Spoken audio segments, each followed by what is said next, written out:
now let's do a bit of nonlinear systems. So here is the first example. So this is a pendulum.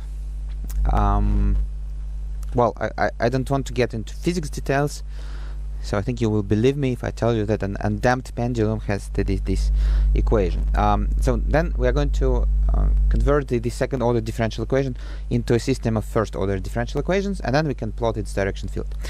Well, so there are two ways to do it, and I think it's quite clear that non-normalized vectors is not a very good way to do it here, because yeah, I mean, you kind of don't really understand what's going on here. So normalized vectors are better because it's kind of clear that we have these critical points, and you can imagine that this is probably a center, and this is probably something like a saddle point.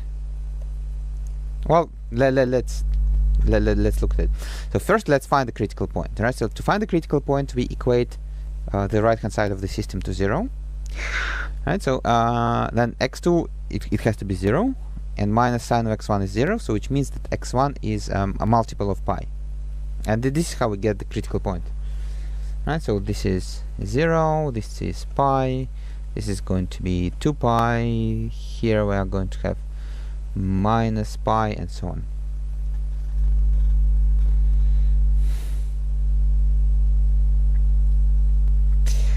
Well, then because of periodicity, sine of x1 is periodic with period 2 pi. So there are two essentially different cases, right? So when x1 is 0 is really the same as when x1 is. So this is really the same case as 2 pi 0, I don't know, minus 2 pi 0, 2018 pi 0, and so on. And this is really the same case as minus pi 0, minus 17 pi 0, and so on. So any odd multiple of pi. Well, then what we're going to do, it is impossible to solve it, but it is possible to determine trajectories of the system. And it's a very neat trick. It's actually exactly the same as a separation of variables, right? So what we are going to do, so this is our first equation, this is our second equation, and then we are going to divide the first by the second, so dx1 dt divided by dx2 dt, and then dt kind of cancels, and then we get dx1 divided by dx2, right? Well, it's not true cancellation, so this is really the chain rule, because chain rule for differentiation, it really tells us, you know, dx du times du dt is dx dt. So chain rule tells us that derivatives behaves, or differential behave just as fractions, right? Well, but then the beauty of it is that this is in turn a separable equation, and then we can solve it, right? And then after we solve it, so notice that when we solve it, it is an equation in terms of x1 and x2. So it is an ODE with variables x2 and x1. So there is no t here anymore. So we kind of rethought it as x1 were an independent variable and x2 were a dependent variable, and then we are able to solve it, right? And then we solve for x2, and this is x2. So these are trajectories, right? So it means that these are traces that the solution have on the phase plane.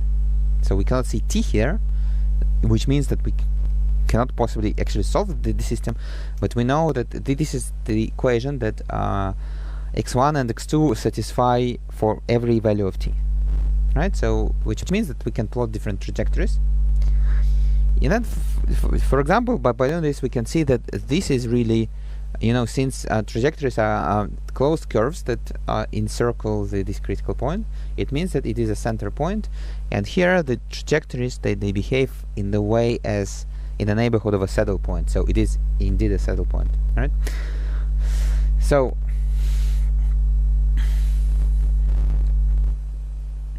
uh, 0, 0, and by analogy 2 pi 0, 4 pi 0, and so on, 2018 pi 0, and so on, is a center point, and pi 0, minus pi 0, and so on, they're saddle points. That's what we see by calculating the trajectories. A couple of questions that we are going to answer in the next lecture, so it's just a teaser now. Can we calculate the type of a critical point without even having to plot the phase portrait? And yes, it is possible. And are there new types of phase portraits that are common for nonlinear systems but are just impossible for linear systems? And the answer is kind of no.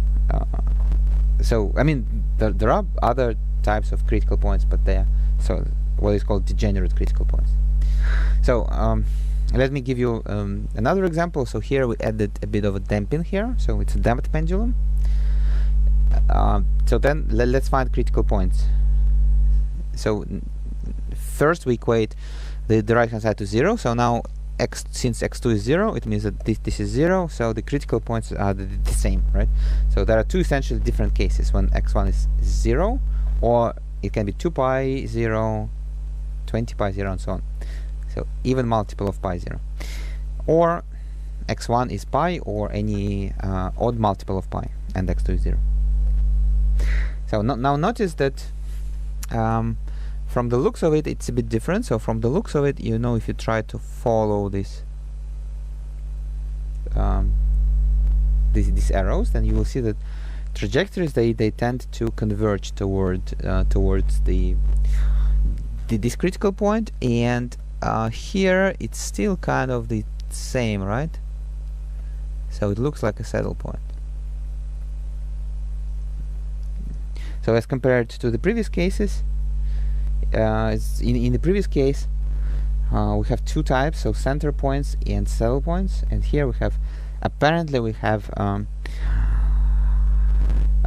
nodal sinks and saddle points. But let us see if we can really calculate it. Alright, so let's do our trick again. So let us divide dx2 dt by dx1 dt, so sort of canceling dt, and then we get this equation, and then we are stuck, right? Because this is not separable, and moreover, it's not just it is neither separable nor linear, which means it is not familiar to you, but it is not even familiar to me or even to Wolfram Alpha. Yeah, if you can, I dare you to try to solve it in Wolfram Alpha. Yeah, it's impossible. So which means we cannot solve it. I mean, we cannot solve it explicitly. Of course, we can solve it approximately, numerically, but you know, solving this numerically, it's not really easier or better than solving the original system numerically. So what I want to say is that sometimes it is possible to calculate the trajectories, sometimes it is not possible. Right? So, and here is a little quiz for you.